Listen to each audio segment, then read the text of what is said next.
plus près de nous, Isabelle, mais ça vous a aussi tapé dans l'œil. Ah, complètement, le nouveau spectacle de Jérôme Rouget, En cas de péril imminent. C'est brillant, drôle, léger et profond, avec une utilisation de l'espace scénique sans faute et une énergie du comédien sur scène qui embarque le public. L'artiste s'interroge sur la place de l'art dans une période de crise, que ce soit une guerre, une pandémie ou un crash boursier. Il n'a pas nécessairement les réponses, mais propose des pistes avec un passage par le monde virtuel. Les images sont signées Laurent Gauthier, le son François Gallard, montage Christophe Rougès. Comment tu fais quand c'est une autre voix? Je compense. C'est bien, ça voudrait dire que je pourrais arriver Non. à 20h30 pour jouer. Non. Drôle de préparatif sur la scène du théâtre de Poitiers. Dans ce nouveau spectacle de Jérôme Rouget, le numérique tient une place prépondérante, notamment à travers les jeux vidéo. Ce qui est intéressant, c'est que le public du jeu vidéo, le public du théâtre, on sait bien que le public du théâtre, il est légèrement plus âgé que la moyenne des Français, on va dire. Et donc, le public du jeu vidéo, lui, au contraire, il est moins âgé que la moyenne. Donc, je trouvais ça intéressant de faire rencontrer ces deux mondes. C'est d'ailleurs ce que je dis un peu à Franck Riester à un moment dans le spectacle. Je vais affronter Guillaume Gallienne de la Comédie Française. Et en plus, c'est un décor qu'il connaît. Le comédien se pose des questions sans nécessairement trouver les réponses. Chaque réflexion peut être adaptée à n'importe quelle situation dans le spectacle. Hop, je vais essayer de l'impressionner un peu. Ça s'appelle En cas de péril imminent. Pour moi, le péril que je mettais derrière, c'était, quand j'ai commencé à écrire ce spectacle, vraiment toutes les problématiques écologiques. Mais c'est vrai que comme je le nomme pas, ce péril, chacun y met un petit peu ce qu'il a envie derrière.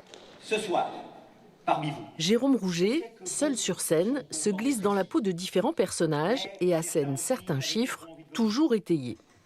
Les études des psychiatres, dont celle menée par le professeur Maurizio Ncagné, s'accordent désormais à dire que dans la population humaine, quel que soit l'échantillon que l'on prenne, il y a environ 20% d'imbéciles. Que l'on peut classer en 3 catégories, les imbéciles légers, les idiots et les crétins. Une information à relativiser, bien évidemment. On a tous une part d'imbécilité en nous qui surgit ou pas à certains moments selon certaines circonstances. C'est plutôt ça quand même le propos sur les imbéciles plutôt que de dire il y a 20% d'imbéciles. Je n'avais plus besoin de m'embarrasser comme ça d'artifices technologiques. L'artiste a une constante dans ses spectacles. L'humour est toujours présent, quel que soit le sujet abordé.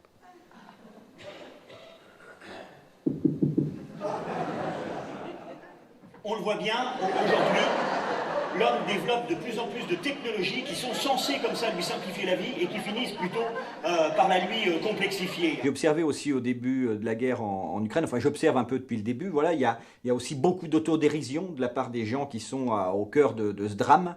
Donc on le voit vraiment, le rire aide et salvateur dans beaucoup de situations. Ça permet de garder le moral, de ne pas laisser tomber, quoi. Christophe ? Et le public y trouve son compte. Christophe, mais qu'est-ce que tu fais là? Il ouvre des portes et ça fait du bien, quoi. Il ouvre des fenêtres, ça respire. Voilà pourquoi. Et puis il est drôle en plus. Un peu inattendu et chaque fois tout à fait ravi. Le rire, lui, fait du bruit. Et surtout, il est incontrôlable. Le rire surgit. Et pas forcément au moment où on l'attendait. Parfois, il emporte tout sur son passage. Le spectacle, En cas de péril imminent, est encore joué ce soir au théâtre de Poitiers. De quoi passer une excellente soirée et de ressortir en pleine forme.